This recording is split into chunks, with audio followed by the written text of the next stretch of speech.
Plunger moves on in, and he scores! He's gonna learn today.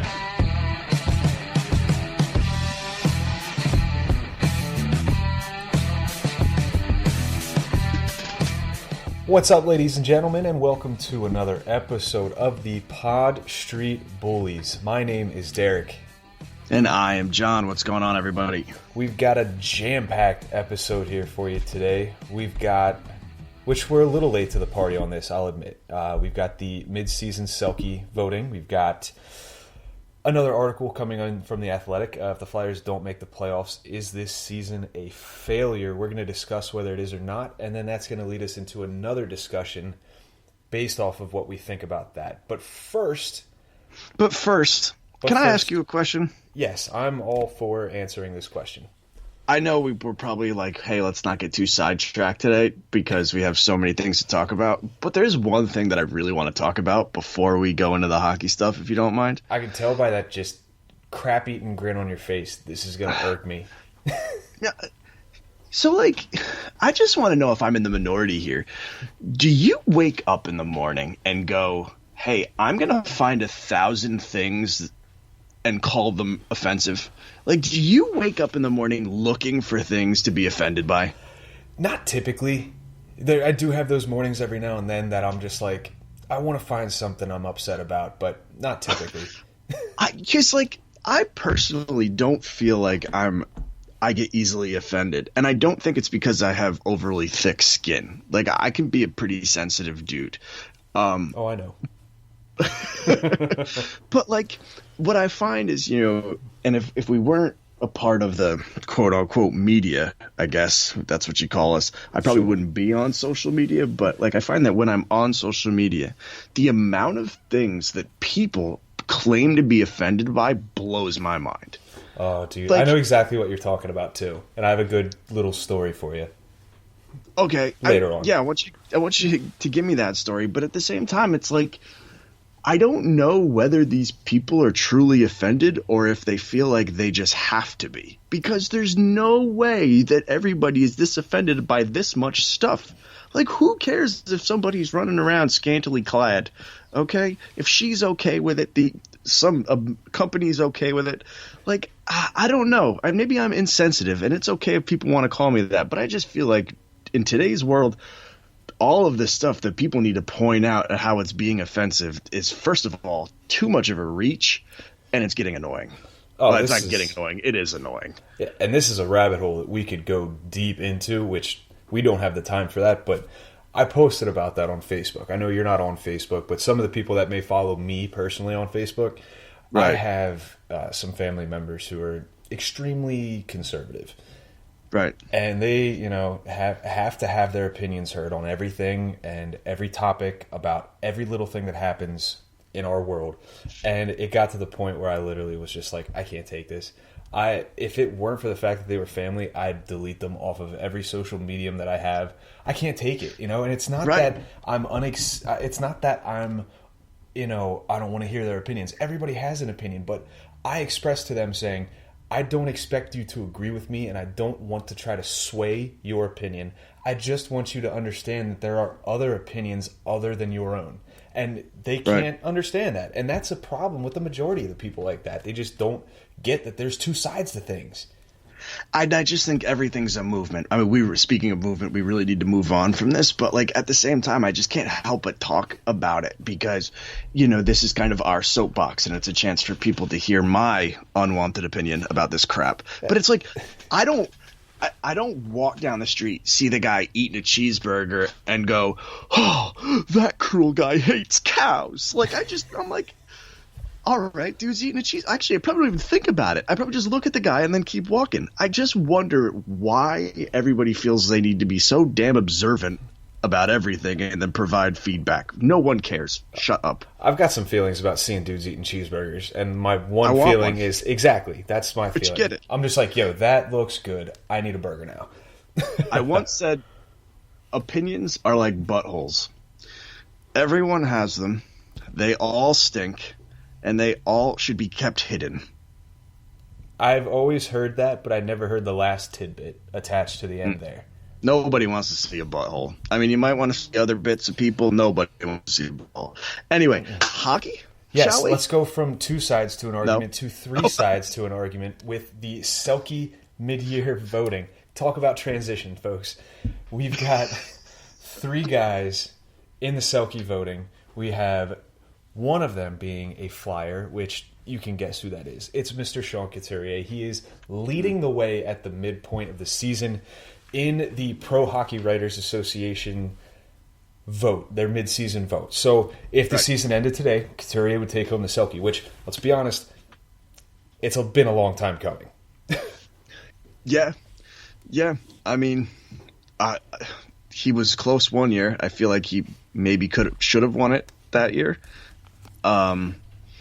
It's great that he's in first place now, but that doesn't really mean much to me. I don't really care what statistics say either. Yeah, I'm the same way. I want to see the actual award in his hands before I put a ton of stock into this. But we're going to delve into this and we're going to talk statistics. Much to the chagrin of you. But I know. Womp womp. We've got 3 incredibly talented players here. It's no secret. Patrice Bergeron. He's won this award 5 times now. Right. I mean, he's essentially like the epitome of the Selke winner at this point. There are a certain amount of certainties in life. Death, taxes, and Patrice Bergeron being a Selke finalist. Right. Then you've got Ryan O'Reilly, which anybody could have guessed that. He's been having a phenomenal season as well for St. Louis. He won last year, correct? He did. He was the winner last year, and the year before that was it Kopitar? I don't know, man. You're the one who did the research on this. I didn't look that far back then, I guess. But right. anyways, well, Bergeron's won a couple. O'Reilly has now won one. That far back, 2 years. Yeah, it's the past for a reason. Let it go. But in the one thing I found interesting is that you've got 3 teams where, Boston's great, St. Louis is great. Yep. Philadelphia, not going to put them in the great discussion. They beat both these teams and looked great doing so, but they're still kind of that fringe playoff team. So, in my opinion, that might bode not so well for Sean Couturier because I feel like postseason success is taken into account for an award that really shouldn't factor that in. Mm-hmm. But, again, I'm not voting, so what does my opinion matter? And here's the thing. I don't think voters look at it this way. I like to look at it the other way. And I like to go, well, what if you were to subtract Sean Couturier from this team, right? Mm-hmm. Where would they be without Sean Couturier? And they wouldn't even be a fringe playoff team. They'd be bad. Oh, man. And I like to really put that into a conversation where we're talking about like a most valuable player, because to me that's what it means by being the most valuable player. But any player up for an award, I like to factor in the if Boston didn't have Bergeron, would they be all right? Oh, I mean, he is one of their better players. I'm not going to take that away from him, but I do think they do have enough star power to keep going. Ryan O'Reilly, would St. Louis be all right? I don't know. Yeah, I don't follow them. Right. But I could for sure tell you that Philadelphia would not be okay without Sean Couturier. They'd be hurting. They'd be hurting bad. Right. If I'm not mistaken, I believe Couturier is, if not the leading scorer, the second leading scorer on the team. Him and Konechny have been back and forth here. He's got 46 points in 52 games. He's 4th on the team with just over 20 minutes per game. His face-off percentage leads the team on a team that leads the league in face-off percentage, 58.5%. His plus 16 is best amongst O'Reilly and Bergeron as well. Take that as you will. It's... And if I may make a joke here. Okay. We make fun of advanced stats, fancy stats, because, I feel like because we don't understand them. Because we don't understand them, because no one ever wants to provide context. You just throw these numbers out there. But my take on it, and yours as well, we've talked about how people just make these numbers up to fit a narrative. Well, the Corsi kind of fits the narrative here because his Corsi is better than O'Reilly and Bergeron. So, hey, if the fancy stat shoe fits. Right. Is that even a fancy stat anymore? I feel like we've gotten fancier. Well, to us simpletons, it is. Right. The one that drives me nuts, here we go again, rabbit hole, expected goals. Get bent. Seriously. What the hell? Expected goals. Expected goals? It's like expected salary. Yeah, expected salary. Well, if I crunch numbers, I would say 6 digits for sure. Like, yeah, I would love to make $100,000 a year. Oh, sir, well, this is a McDonald's. You're going to make $7.50 an hour. Oh, how am I ever going to make 6 figures? Right. I think minimum wage is like $14 an hour now, by the way. Maybe where you're at. Is it by state? It's not a federal thing? I think it's by state because Pennsylvania's been working on it. They want to bump it up to like 9 something and then slowly get to 14. And I'm like, that's a little too close to what I'm making and don't like it. Another rabbit hole for another time. But anyways, again, if we're going to get back to these teams, you mentioned how would this team be okay without this guy, without that guy? You've got a team in Boston who allows the second least amount of goals in 130. Bergeron's on top of that. St. Louis only allows 147 goals on the year. They're 9th in the league. Philadelphia, not far behind with 152 goals, sitting at 11th. And you look at the plus-minuses here. O'Reilly's +3. So, better than -3, obviously. But then you look at Bergeron. He's +14. Okay. Couturier's +16. These guys typically aren't on the ice when the other team is scoring. Right. Yeah, I mean, and when I look at Couturier's number, again, because this is the team we follow, I think, hey, you know what? Plus minus, there's certain times where it's misleading. But if you think of a team like the Flyers that can be very porous defensively and give up a decent amount of goals, it's quite impressive that he has a +16, considering that, this team really can give up legitimate scoring chances on the regs. Absolutely. I mean, and if we're going to fast forward, you've got penalty killing stats, where Boston's the third best penalty killing team in the league at 84.2%, and then St. Louis and Philly are actually tied for 14th at 80.9. And you have Couturier, who plays just on the dot 2 minutes per night on the penalty kill. O'Reilly 211 per night on the penalty kill, and Bergeron at 144. So Bergeron doesn't play as much, but his team's more successful. And then you've got teams like the Flyers and the Blues who are kind of in the middle, but your guys in O'Reilly and Couturier are playing more minutes than Bergeron on the penalty kill. Bergeron's also much older in hockey terms. And, 34. Yeah. And they've got guys that can play that role. I mean, look at the people on their team. There's other guys that can play. Charlie Coyle, I believe, is a great penalty killer. Yeah. My buddy Mark would probably tell us. We'd have to ask him. But there's so many things to factor in, because with forwards, if you're not following that specific player or that specific team, you can't really speak to the defensive prowess of one guy, because you really need to get – for lack of a better term, you got to be educated. Right. And Derek, if you don't mind me kind of interjecting here. Of course. I feel like using a big word. I don't even know if it fits, but I think interjecting works.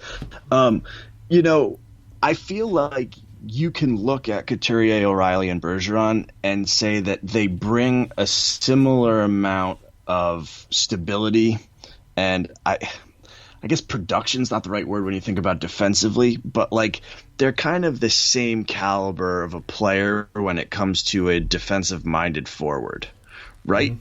Yeah, they're very well-rounded. Exactly. There's somebody that you can put in to guard the other team, to cover the other team's best players, defend the other team's best players. Absolutely. So I think that you then have to look at, if you're looking at close to equal defensively with these three guys, what makes one of them stand out more than the other two? And that's where you then have to jump to the offense, right? Yep. Of course, yeah.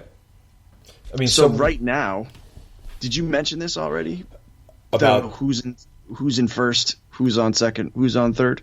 I thought he was on second. No, I'm kidding. With teams, or are we talking player-wise? If we were to rack them up, Couturier, O'Reilly, Bergeron, who's got the most points? Most points, it's Couturier, but it's very close. Couturier's got 46 points, 13 goals, 33 assists in 52 games played. O'Reilly has one less point, but one more game, so he's got 10 goals, 35 assists, 45 points. in 53 games. Bergeron's only played 44 games, but he's got 42 points. So offensively, Bergeron has the edge there.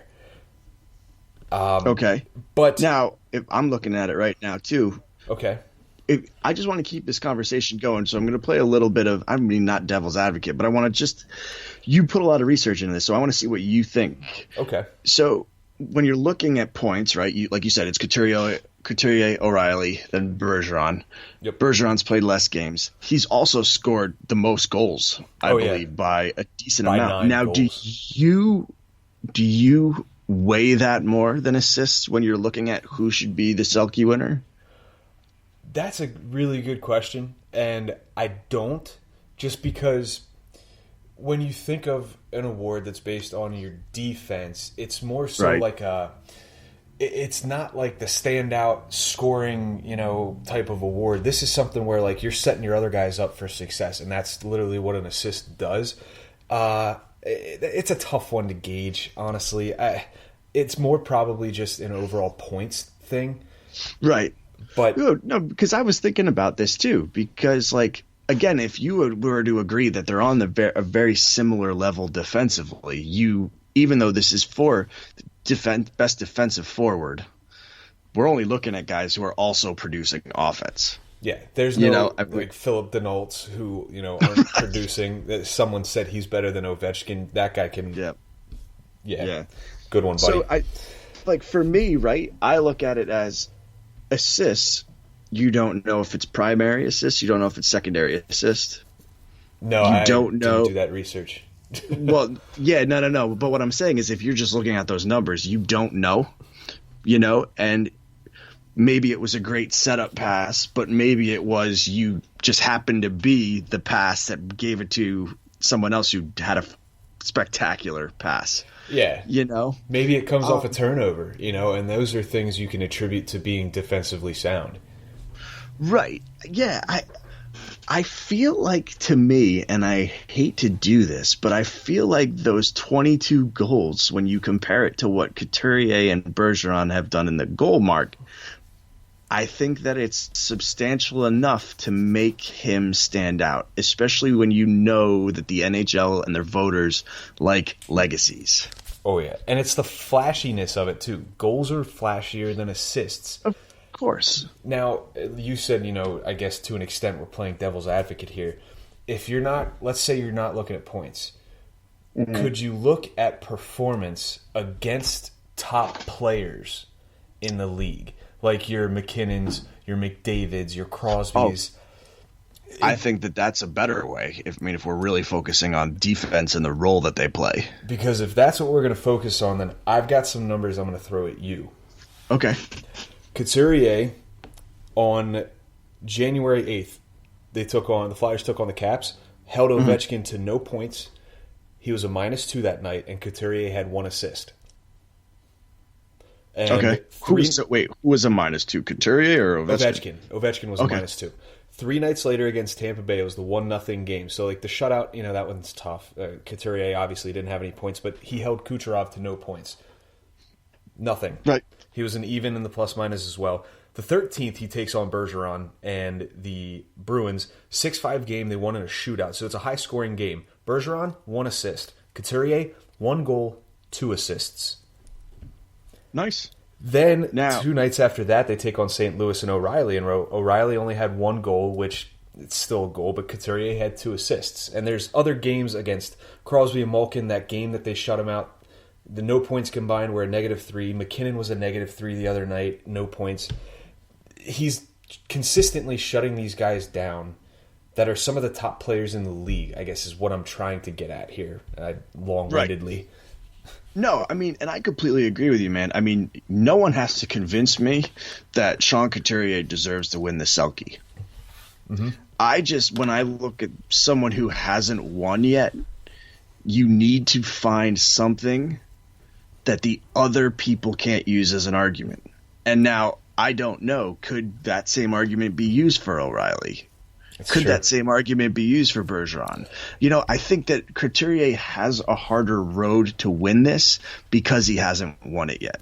This is something I really do feel passionately that we should have somebody from a St. Louis podcast and someone from a Boston podcast on to debate this. I think that would be a really good, like, end of season. If these are the 3 finalists, that'd be great. That'd be so one. much fun.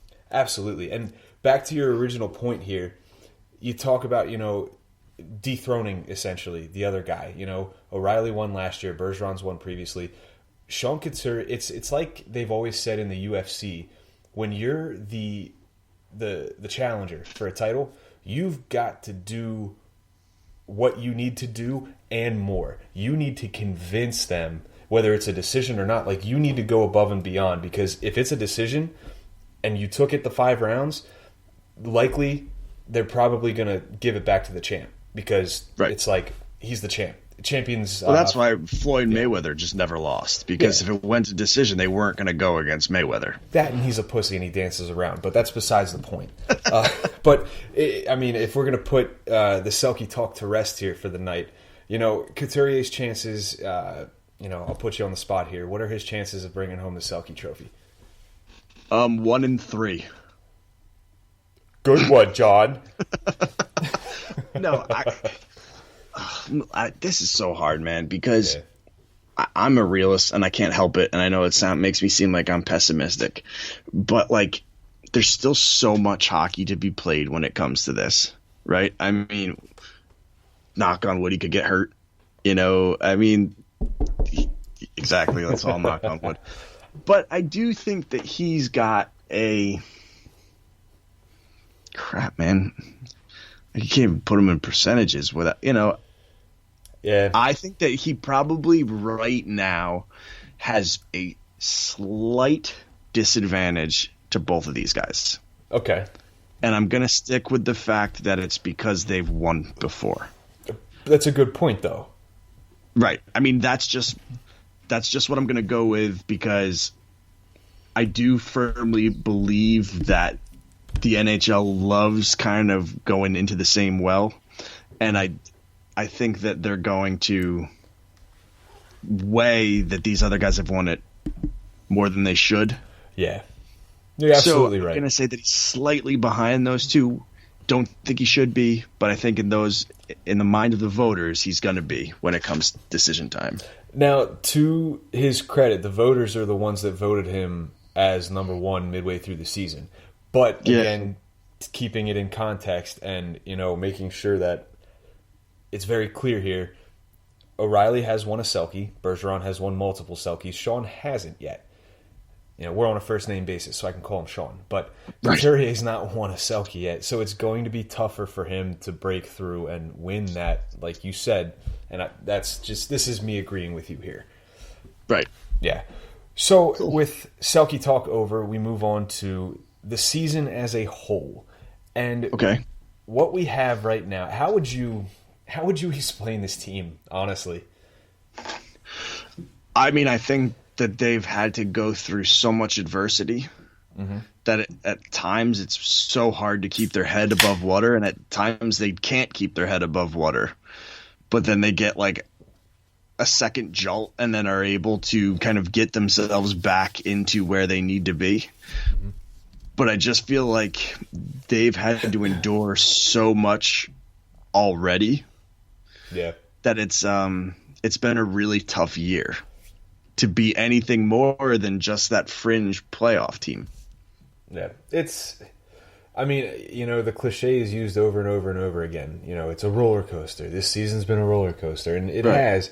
But, like, it's also gotten to the point where it's like, this needs to level out here. There's been too many flashes of great play from this team that it needs to start clicking, and it needs to be consistent. You've seen a team who has been phenomenal at home and then completely poop the bed away, and then have these great games against your contenders, like your Bruins, your Blues, your Pens, your Caps, and then go and lose a game to Ottawa, or go and lose a game to another team that's just not on their level and should not be on their level.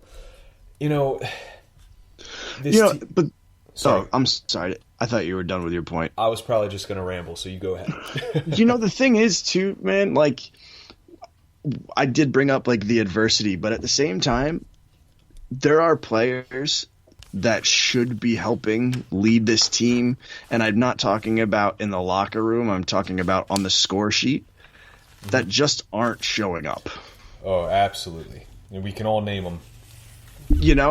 And it's like, to that point, you can't just completely say, oh, but the injuries. And I know that I said that already, but like, this team would be in a better place if Claude Giroux was playing like the Claude Giroux that we've come to know. This team would be in a better place if Jake Voracek, who I think is playing better sometimes and we give him credit, but was scoring more goals. They'd be in a better place if JVR was consistently playing well. They'd be in a better place if Gossespierre knew what the F he was doing. I don't know what the hell happened to that guy. Yeah. But they'd be in a better place if they were healthy, too. Having guys like Lindblom and Patrick back. You're right. Presumably. Though. I mean, you're right. But at the same time, it's like they still could be better if the people that Chuck Fletcher was relying on producing were producing. Yeah. Now, is it Chuck Fletcher relying on them, or is it Alain Vigneault?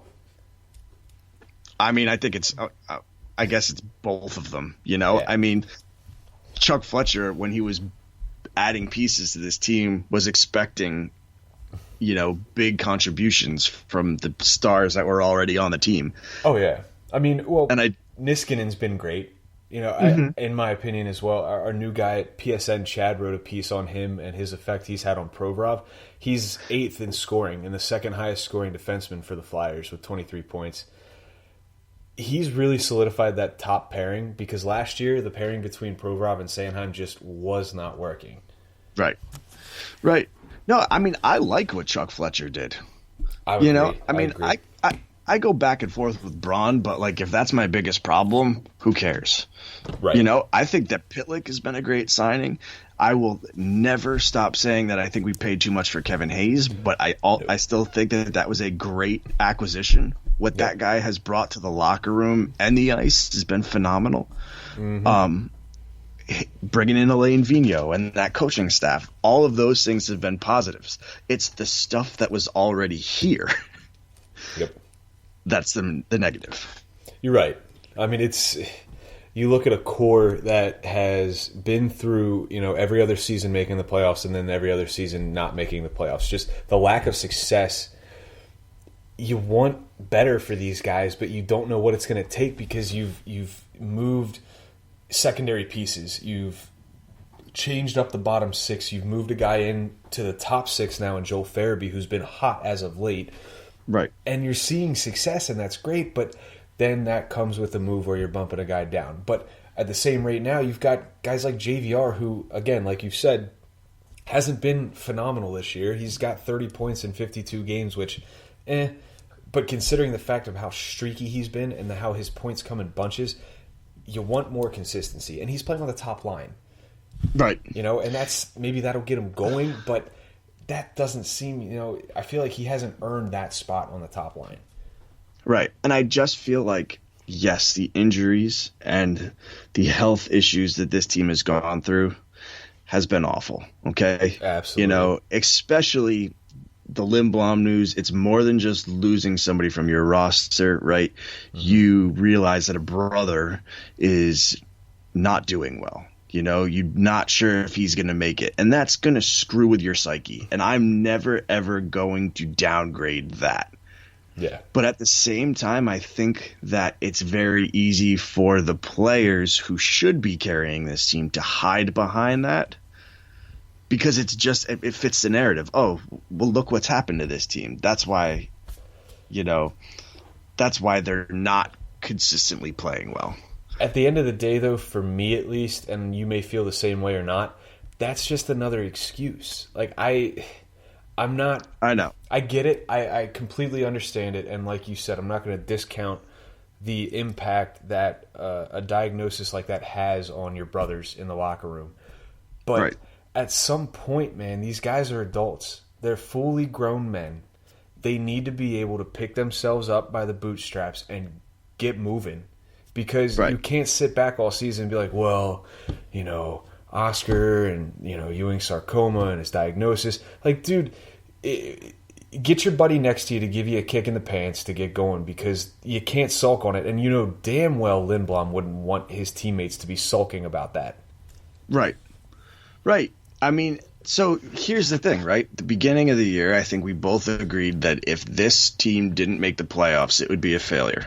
I think we did too, yeah. Right. Right now, correct me if I'm wrong, but we're outside the playoff picture. We are just outside. If we win tonight, I believe we're back in, but Columbus jumped us again last night. And because we had jumped them the night before after beating Colorado, but they jumped us last night after winning. So if this team doesn't make the playoffs, is this season a failure? I still think yes. And maybe it's me being insensitive, but this team really has answered the call. You know, Nolan Patrick's not doing well. Okay, Raffl's going to slot in and play center, and he's played pretty well at center. You know, personal opinion, not a big fan of him at center, but whatever. Moving on. Then you got Oscar Lindblom, who goes out. And you have a guy like Travis Konechny. I'm not going to say Travis Konechny stepped up into Lindblom's place, but, I mean, did we really expect Konechny to be this good? We expected him to be good. Did we expect him to be leading this team in points? No. Exactly. No. So that's an added bonus. You've got guys like Albe Kubel coming up and solidifying that bottom six, along with Pitlick, the acquisition over the summer when they traded away Hartman and his rights. Lawton has been great for this team as well. His role in the bottom six has been steady. You know, they call him Steady Eddie, or is that Niskanen they call Steady Eddie? I don't know. One of those guys, but you could call them both Steady Eddie, honestly. And then Kevin Hayes. I mean, like you said, they could pay him $9 million for all I care. The way he's been in the locker room, the penalty killing, man. And I know we've dwelled on this before, but good God, that guy is just a mastermind on the penalty kill. 3 shorthanded goals this year. No one's had that many in a Flyers uniform since Mike Richards, I believe. They've done a good job of responding to the adversity that has been presented to them in the ways of the Nolan Patrick and Oscar Lindblom situations. What they need to do now is close it out, because they have a team that is capable of getting into the playoffs and potentially making some noise.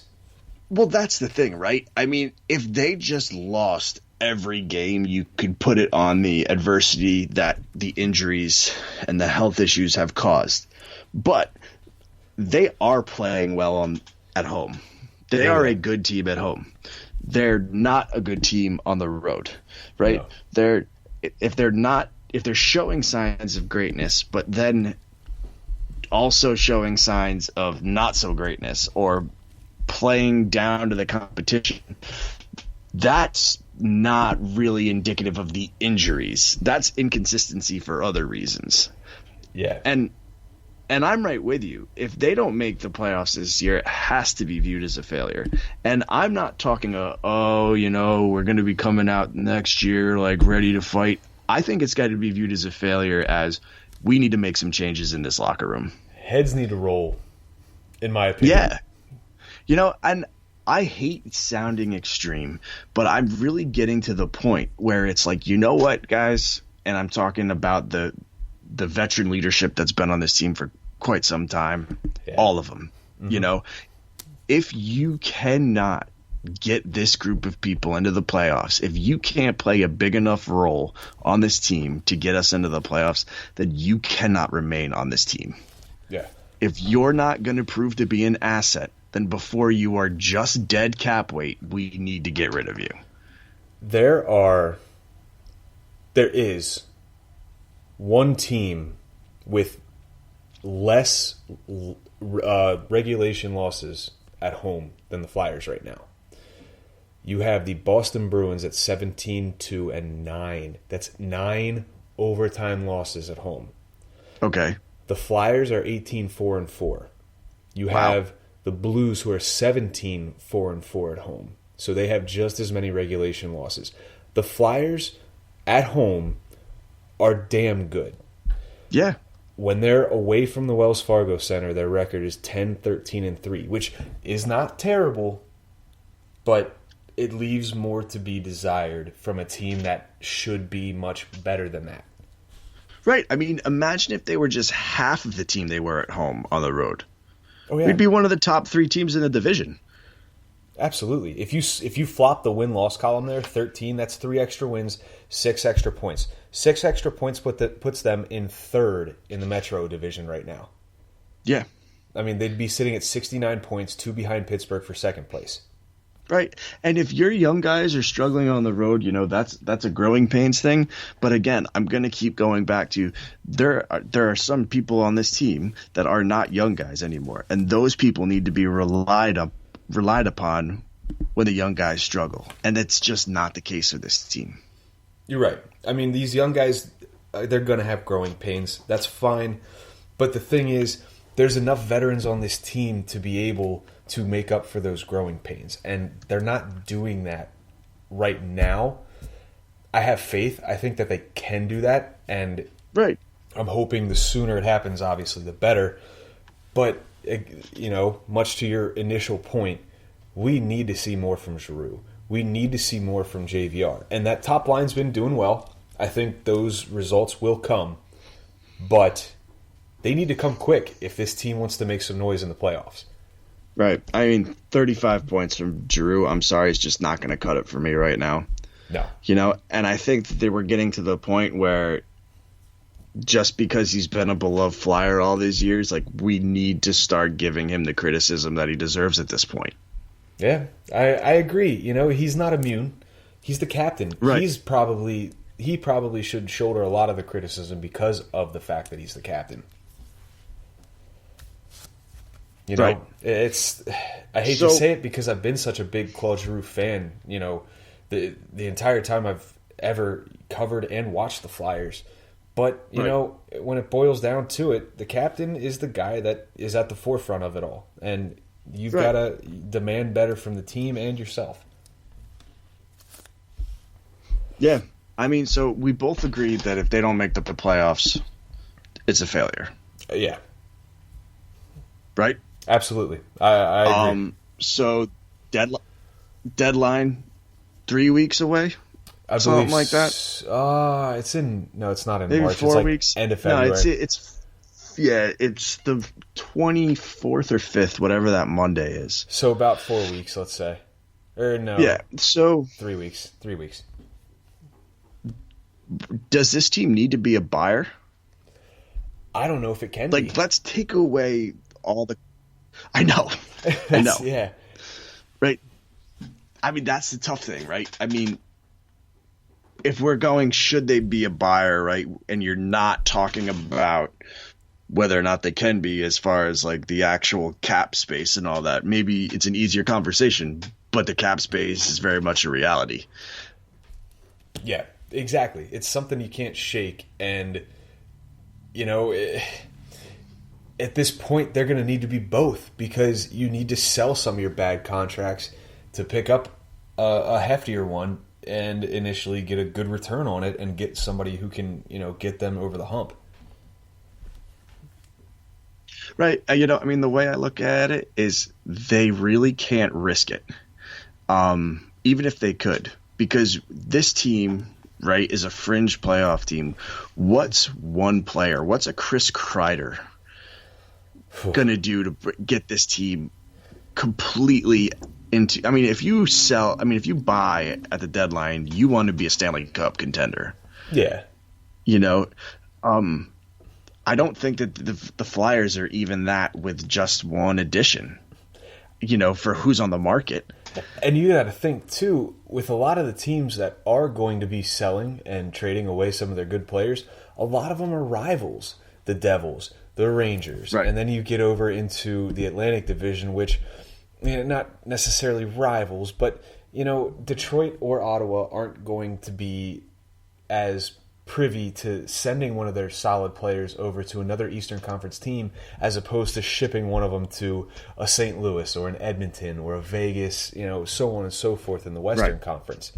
So you've got to tread lightly. Look at those teams like Minnesota who right now sit like 10 points, give or take a couple of a playoff spot. And then you've got teams like Los Angeles who their season really is lost. Them, Anaheim, talk to them. Anaheim has cap space because they just put Kessler and I can't remember the other guy on long-term injured reserve, and they're saving $10 million by doing so. So they've got space to bring on some cap. If that's what the Flyers need to do to bring in like a solid guy, and an Andre Kasha isn't going to move the needle. You're going to need to look for a top 6 guy. That's the type of people you want to bring in at the deadline. Maybe Anaheim's not the place to go. Talk to San Jose. Who knows? It's at this point with everything accounted for. Go ahead. Sorry. Right. Well, the thing is, too, dude, is you need to look at it this way, right? The Flyers at this point cannot afford to give up a top prospect. No. I with the way this roster is, like, you really can't afford to. I'm typically against getting rid of a first-round draft pick. Mm-hmm. So, like, the Flyers, in my mind, because your big contracts, and I'm gonna die on this hill, your big contracts with term are not getting traded at the deadline. Mm-hmm.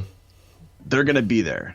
So you need to be able to use from picks 2 to 7 to get someone who's going to make a big enough impact with the, what is it, like 1 point something million cap space they're going to have at the deadline. Yeah, just about.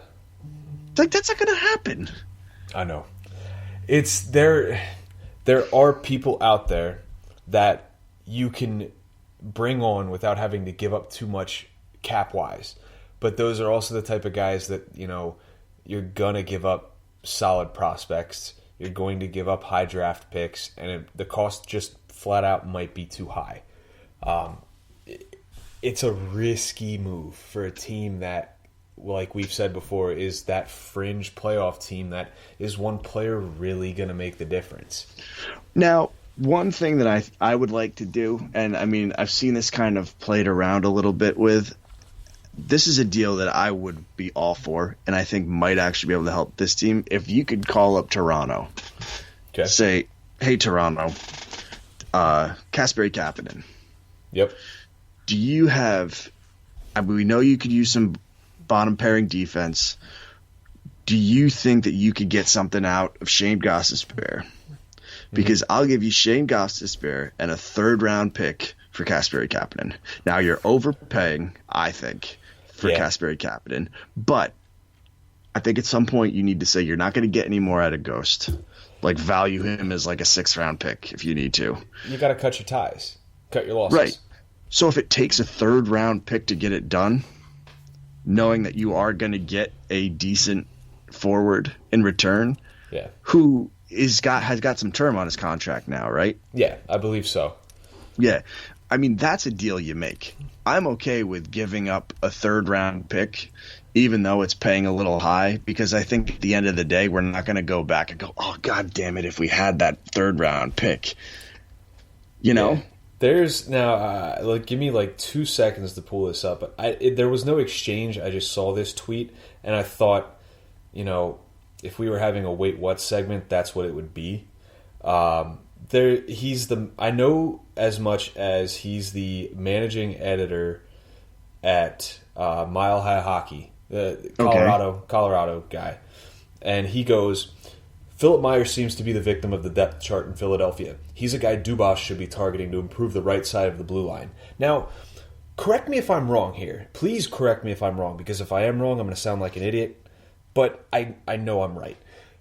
Myers is playing on the 2nd pairing with Sanheim, correct? Mm-hmm. And yes, has he been benched? But how long has it been since he's been benched? Right. Yeah. This guy, you guys can search him on your own. I just, literally, the first response is a GIF, and it's from Forrest Gump, and it's Jenny, the little girl, says, "Are you stupid or something?" That's my thoughts exactly. I mean, but you know what? I'll give the guy the benefit of the doubt. When we talk about these teams, especially in the Western Conference, we don't necessarily know everything about them. So he could just look at, hey, Phil Myers has only played 34 games this season and not really know what that means. But that's like us looking at the end of the season saying, oh, Tomas Hertl only played 50 games. Let's bring him in. That's unrealistic. I'm just trying to give somebody the benefit of the doubt. I'm done giving people the benefit of the doubt. They can suck it with those stupid opinions. again, if there's a defenseman who's going, it's got to be Gostisbehere, and I think it's just got to be like, hey, let's see if we can get something in return for this guy, even if we have to throw a little sweetener in it. Like, oh yeah, because I think after this season, it's going to be even harder to get rid of him. Oh yeah, absolutely. I mean, you don't want to let him finish the season out just in case his stock just plummets even further than it has already. Well, folks, we did run a poll this week, and we got to get to that here real quick. We want to discuss the rumor traveling around the NHL. The Seattle franchise is presumably rumored to be named the Seattle Kraken. Mm-hmm. We wanted to get everybody's opinion. And is it a good one? Is it a bad one? Tell us about it. We have over 20-something responses here. 290 votes in this poll. Wow. 64% said that it is a good name for the franchise. Mm-hmm. Now, your take, John. Good name or bad? I don't know. When I think of the name, right, I think of like an expansion team you made on like NHL 18 or 19 because you really couldn't think of anything great and you were just picking through one of the logos that they had. The generic. It's all right. I don't really know what the mythical creature of, I think it was like the Atlantic, has to do with the Pacific Northwest. Yeah. But I mean, if like the rum is sponsoring them, like go for it. Unless everybody's getting a free shot of Kraken rum, I think it's a bad idea. Yeah, I don't know. I think it was one of those names that might be good for a year, but after a while, people are just gonna get tired of it. It's that flashy new name that everybody's like, "Ooh, the Kraken's so cool." It's a fashion trend. It just goes away within a year. But we got some. What is Seattle known for, really quick? Is there something that we can hippies? Like, what is Seattle hippies? Yeah, the Seattle Nirvanas, Seattle stoners. The Seattle rains every day. Yeah, I mean, Pacific Northwest, Seattle salmon. That's stupid. What are you going to name a team like that? I think they should. Do they have any grizzly bears? Because I really think the Grizzlies are. I mean, I know it's an NBA franchise, but that's a great idea. I love that. I really think the Seattle Grizzlies. Whether there's grizzly bears up there or not, I don't care. There's just as many Krakens. And if there's not, move it to a Canadian city that deserves a team, Quebec City, like we thought should get the franchise. Then they should. I like that Seattle got it. Yeah, you do? I do. Well, we're ending this conversation now. We're going to get to some of these responses quick. We've got Gigi McBreen says, at least it won't offend anyone. It's time for all teams to be aware of those they insult. Sorry to our Kraken, support group. Yeah, the people that, identify as Krakens. Hi, I'm John, and I'm a Kraken. Hi, John. Well, Ghost Heart says, I'm leaning on the yes side, but I'm not a major fan.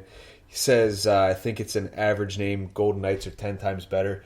Golden Knights was like a cool... For Vegas, I thought that was a cool name, too. Right. David Esser, the Ring the Bell podcast for PSN here, says, incredible name. Krakens are dope. David, you're a dope. No, I'm kidding. I'm joking.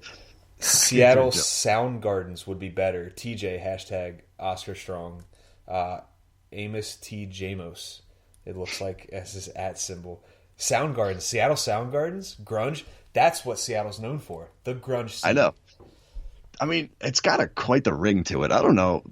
I mean, would you have just like a Chris Cornell logo? I think that an NHL team dedicated to Chris Cornell would be effing sweet. Yeah, it's not going to happen, but that would be pretty cool. No. West Coast Philly says the arena can be called the Crack House. The fans can be called the Crackheads. I know. Yeah, I saw that. Sign I love it. Me up. Nathaniel Marlowe. This is a hard no. If they could guarantee that that's what would happen. The arena should be called the Crack Den, first off. Crack House is cool, but Crack Den sounds cooler. Crackheads for sure, yeah. Hard no from Nathaniel Marlowe.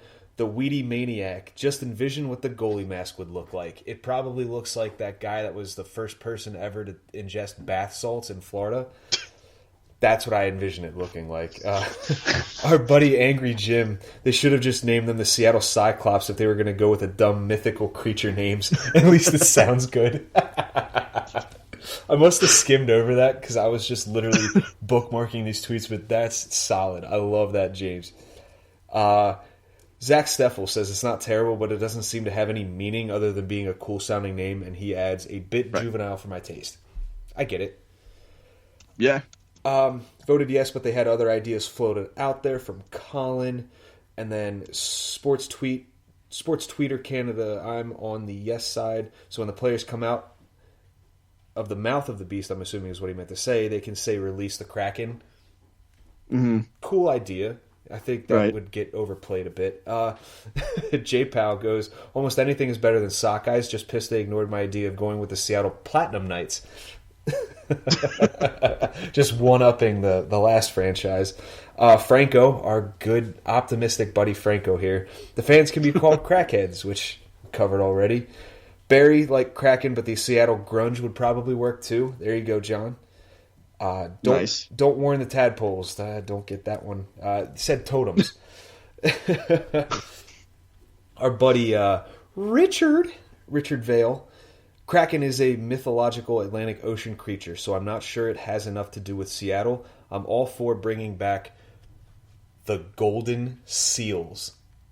Nice. Right? Yeah, but you can't do Golden Knights and then Golden Seals. You're right. Yeah, I feel like that's tough.